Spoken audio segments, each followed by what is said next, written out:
嗱，繼續啦。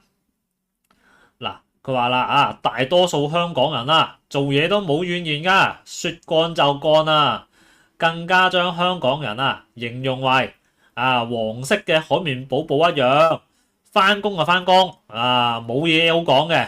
咁呢番說話咧亦都有唔少網民共鳴啦，認為港人喺職場上面非常專業，亦都有人話喺街上邊個個喪屍咁。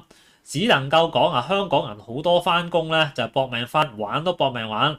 你話喪屍嗰部分咧，唔好話香港人啦，你基本上外國我唔知啦，至少亞洲地區咧，你有邊個人翻工唔係喪屍㗎？有邊個人中意翻工㗎？